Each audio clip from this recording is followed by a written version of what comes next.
നമസ്കാരം. ഓസ്ട്രേലിയക്കെതിരായ ബോർഡർ ഗവാസ്കർ ട്രോഫിയിൽ ഉജ്ജ്വല തുടക്കമായിരുന്നു ടീം ഇന്ത്യക്ക് ലഭിച്ചത്. പെർത്തിൽ നടന്ന ആദ്യ ടെസ്റ്റിൽ 295 റൺസിന് ഇന്ത്യ ആതിഥേയരെ തകർക്കുകയായിരുന്നു. ഓസ്ട്രേലിയക്ക് ഒരവസരം പോലും നൽകാതെയായിരുന്നു ഒന്നാം ടെസ്റ്റിൽ ഇന്ത്യയുടെ വിജയം. ഏതാനും സീനിയർ താരങ്ങൾ ഇല്ലാതെ ഇറങ്ങിയിട്ടും ഇതുപോലൊരു വമ്പൻ വിജയം നേടാനായത് ഇന്ത്യക്ക് സമ്മാനിക്കുന്ന ആത്മവിശ്വാസം ചെറുതൊന്നുമല്ല.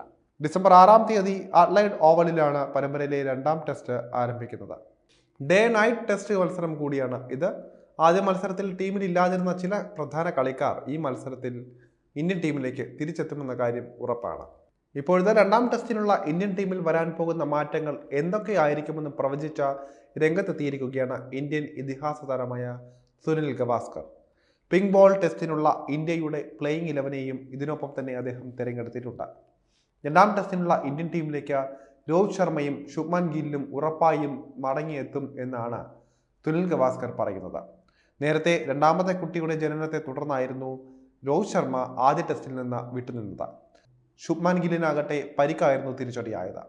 രോഹിത്തും ഗില്ലും മടങ്ങി വരുന്നതോടെ ഇന്ത്യയുടെ ബാറ്റിംഗ് ഓർഡറിലും വലിയ മാറ്റം വരുമെന്നാണ് ഗവാസ്കർ പറയുന്നത്.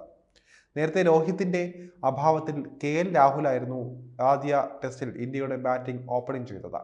ആദ്യ ഇന്നിംഗ്സിൽ നിറമങ്ങിയെങ്കിലും രണ്ടാം ഇന്നിംഗ്സിൽ 77 റൺസ് നേടി താരം തിളങ്ങുകയും ചെയ്തിരുന്നു.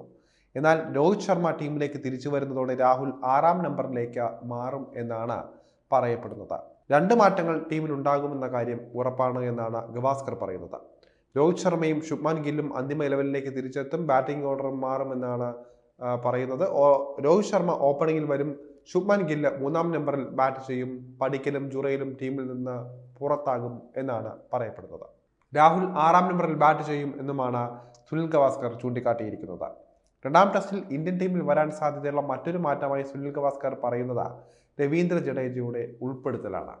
ആദ്യ ടെസ്റ്റിൽ കളിച്ച വാഷിംഗ്ടൺ സുന്ദറിന് പകരക്കാരനായി രവീന്ദ്ര ജഡേജ വന്നേക്കാം എന്നാണ് ഗവാസ്കർ പറയുന്നത്. ഗവാസ്കർ തിരഞ്ഞെടുക്കുന്ന ഇന്ത്യൻ പ്ലേയിങ് 11 എങ്ങനെയാണെന്ന് വിശദമായി നമുക്ക് നോക്കാം. ക്യാപ്റ്റനായി രോഹിത് ശർമ്മയാണ് ഉണ്ടാകുന്നത്.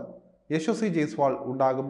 ശുഭ്മാൻ ഗില്ല്, വിരാട് കോഹ്ലി, ഋഷഭ് പന്ത്, KL രാഹുൽ, രവീന്ദ്ര ജഡേജ, നിതീഷ് കുമാർ റെഡ്ഡി, ഹർഷിത് റാണ, ജസ്പ്രീത് ബുംറ, മുഹമ്മദ് സിറാജ് എന്നിവരാണ് ഗവാസ്കറിന്റെ ഒരു ടീമിൽ അന്തിമ 11ൽ ഉൾപ്പെടുന്നത്. എന്തായാലും ആദ്യ ടെസ്റ്റിൽ ആദ്യമൊന്ന് പേടിപ്പിച്ചിട്ടാണെങ്കിലും ഇന്ത്യ പതിയെ ട്രാക്കിലേക്ക് തിരികെ കയറുകയായിരുന്നു. ഇന്ത്യയുടെ ആദ്യ ഇന്നിംഗ്സ് 150 റൺസിൽ അവസാനിച്ചപ്പോൾ ഓസ്ട്രേലിയയുടെ ആദ്യ ഇന്നിംഗ്സ് 105 റൺസിൽ അവസാനിക്കുകയായിരുന്നു. തെറ്റിദ്ധരിച്ചിറങ്ങിയ പഴികളെല്ലാം മാറ്റി ഇന്ത്യ ശക്തമായി തിരിച്ചു വരികയായിരുന്നു മത്സരത്തിൽ. അങ്ങനെയാണ് ഓസ്ട്രേലിയക്കെതിരെ 295 റൺസ് എന്ന ചരിത്ര വിജയത്തിലേക്ക് ഇന്ത്യ എത്തിയത്. എന്തായാലും അതേ മനോഭാവത്തിലൂടെ തന്നെ കളിക്കാനായിരിക്കും ഇന്ത്യ ശ്രമിക്കുക. ജസ്പ്രീത് ബുംറ തന്നെയാണ് അവരുടെ തുറപ്പുചീട്ട്. ബോളിംഗ് നിര ഒന്നാകെ ആശ്രയിക്കുന്നത് ബുംറയിലാണെന്ന് പറയാം.